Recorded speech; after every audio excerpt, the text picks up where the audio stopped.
હાલો દોસ્તો, નમસ્કાર. એમબી રામાણી આજે એક એવો વિડીયો બનાવો છે દરેક ખેડૂને કામનો છે, દરેક ખેડૂને ઉપયોગી છે. કારણ કે આપણા પૈસા જે આપણે ખડની દવાઓ હાટું મથતા હોઈએ અને આપણા પૈસા વેસ્ટેજ તો નથી જતા ને, આપણા અવળા રસ્તે તો કામ નથી કરતા ને. આ વસ્તુને ધ્યાનમાં રાખીને આપણે એક વિડીયો બનાવ્યો છે અને આ વિડીયો તમારે સાંભળવાનો છે અને એને લગતું કામ કરવાનું છે. તો સૌથી પહેલાં જે આપણે ઉનાળે ધારો કે અત્યારે વાવણી ટાઈમે જે કપાસ સોંપીને ઉપર પેંડી મિથેલિન મારતા હોય, માંડવી વાવીને એમાં પેંડી મિથેલિન મારતા હોય, તો એ પેંડી મિથેલિન માર્કેટમાં અત્યારે બે પ્રકારની આવે. એક 30% પેંડી મિથેલિન ઇસી ફોર્મમાં આવે, એક 38.7% પેંડી મિથેલિન CS ફોર્મમાં આવે. તો આ બે પેન્ડિલિન છે, તો બેમાં શું ડિફરન્સ છે, કંપનીએ શું લેવા અલગ અલગ બનાવી, શું કારણથી અલગ બનાવી અને ખેડૂને કઈ પેન્ડિલિન ક્યારે છાંટવાથી શું વધુમાં વધુ ફાયદો થાય, આની વસ્તુનો જો આપણને ખ્યાલ હોય, આની આપણને ખબર હોય તો આપણા પૈસા ખોટા વેસ્ટેજ ન જાય અને વધુમાં વધુ રિઝલ્ટ મળે. તો ઇસી ફોર્મમાં પેન્ડિલિન અને CS ફોર્મમાં પેન્ડિલિન, આ બે પેન્ડિલિનમાં શું ડિફરન્સ છે? તો આપણે જ્યારે વાવણી પહેલાં કપાસિયા સોંપતા હોઈએ અને પછી વરસાદ થાય, 10 દી થાય મોડો, 15 દીએ મોડો થાય, અથવા તો ગમે ત્યારે વરસાદ થાય, વચ્ચે જે ગાળો છે કપાસિયા સોંપ્યા પછી કે માંડવી વાવ્યા પછી તમે 10 દીએ પાણી પાવો, 15 દીએ પાવો, અથવા તો વરસાદ થાય પછી માંડવી પીવાની છે. આ ટાઈમે જે આપણે ખડની દવાઓ છાંટી દઈએ છીએ, જે ઇસી ફોર્મમાં છાંટીએ છીએ, પેન્ડી મિથેલિન ઇસી ફોર્મમાં 30%, તો એ આ અતિ વાતાવરણના ટેમ્પરેચર, આ ધૂળની ડમરી અને અતિ આ તાપ, અતિ પવન, આના કારણે એ ઇસી ફોર્મમાં પેન્ડિલિન ઘણું બધું ડાઉન થઈ જાય, ઘણું બધું હવામાં ઉડી જાય, ઘણું બધું રિઝલ્ટ ન આપે, રિઝલ્ટ ડાઉન થઈ જાય. આ વસ્તુને ધ્યાનમાં રાખી અને આપણે કંપનીના વૈજ્ઞાનિકોએ CS ફોર્મમાં એટલે કે કેપ્સ્યુલ ફોર્મમાં 38.7% પેન્ડી મિથેલિન બનાવ્યું છે.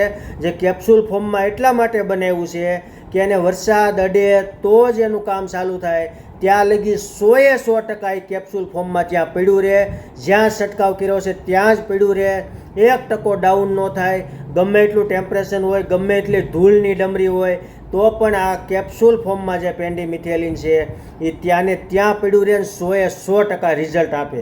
તો આપણે જ્યારે કપાસિયા સોંપ્યા પછી વાવણી આધારિત કપાસિયા સોંપવા છે, વરસાદ આધારિત કપાસિયા સોંપવા છે, તો હંમેશા કેપ્સ્યુલ ફોર્મમાં મતલબમાં 38.7% CS ફોર્મમાં જે પેન્ડી મિથેલિન આવે છે એમાં BASFનું સ્ટોમ્પ એક્સ્ટ્રા આવતું હોય, ધાનું ટોપ સુપર આવતું હોય, ક્રિસ્ટોપ સુપર આવતું હોય. આ ક્રિસ્ટોપ સુપર છે મારી પાસે, જે 38.7% CS ફોર્મમાં છે, એટલે કે કેપ્સ્યુલ ફોર્મમાં છે. આનો છંટકાવ તમારે કરવો પડે જો વાવણી મોડી થવાની હોય, પાવાનું મોડું કરવાનું હોય, અતિ ટેમ્પરેચર હોય, આ ટાઈમે ધૂળના વિટોળા ડમરીઓ ચડતી હોય, આ ટાઈમે તમારે જો પેન્ડી મિથેલિનનો છંટકાવ કરવો હોય તો આ ક્રિસ્ટોપ સુપર છાંટવું પડે. આની આમાં 38.7% પેન્ડી મિથેલિન કેપ્સ્યુલ ફોર્મમાં છે.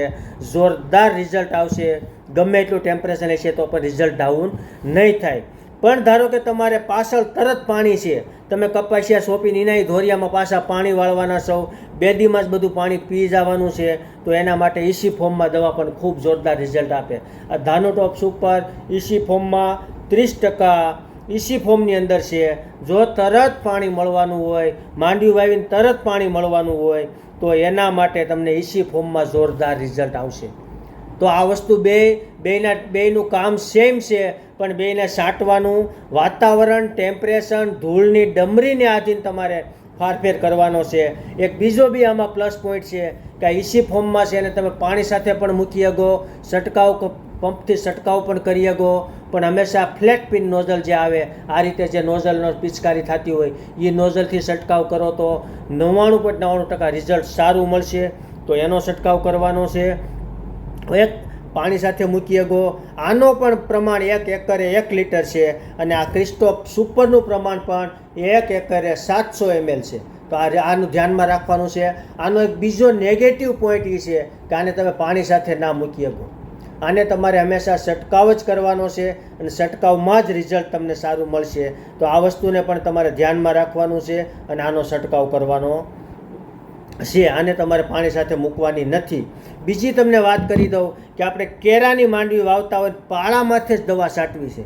તો કેરાની અંદર ધારો કે પાણી સાથે તમે દવા બરોબર છે, પાણી એ હાથી હાલે એટલે, પણ તમે પાળામાં જે દવા છાંટો છો એ હંમેશા કેપ્સ્યુલ ફોર્મમાં દવા છાંટવી. કારણ કે પાણી તમે પાઈ દો પણ પાળા ભીના થાય નહીં. પાળા ભીના ન થાય તો એ ટાઈમે તમે ઇસી ફોર્મમાં દવા છાંટી છે એ ઘણી બધી ડાઉન થઈ જાય, ઘણી બધી હવામાં ઉડી જાય, ઘણી બધી ધૂળની કે વિટોળા સાથે એમાંથી નીકળી જાય. તો આ ટાઈમે તમારે વરસાદ થાય ત્યારે ત્યાં દવા તમે છાંટી છે એના કરતાં 50% પણ દવાનો રિઝલ્ટ ત્યાં નહીં મળે અને પુષ્કળ પ્રમાણમાં ખડ થશે.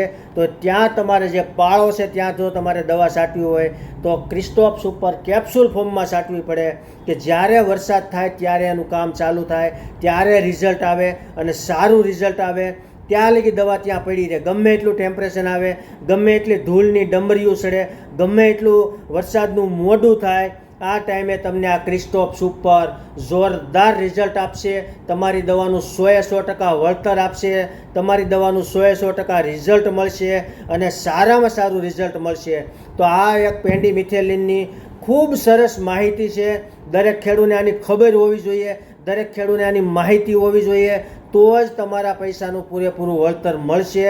નહીંતર તમારા પૈસા પાણીની જેમ વયા જાય, ખબર એ નહીં પડે અને રિઝલ્ટ ડાઉન થઈ જાય. તો આ વસ્તુને ધ્યાનમાં રાખીને તમે છંટકાવ કરજો.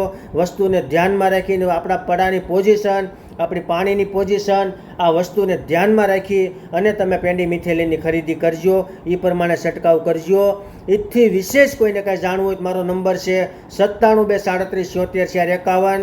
MB રામાણી, ગુજરાત કૃષિ મોલ, આટકોટ. અને અમારી બીજી દુકાન છે ગુજરાત કૃષિ મોલ, લાતી પ્લોટ, જસદણ. આ બંને જગ્યાએ તમને આ દવાઓ મળે છે.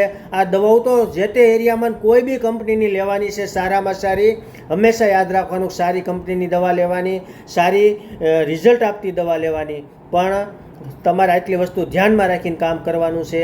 અસ્તુ, જય ભારત.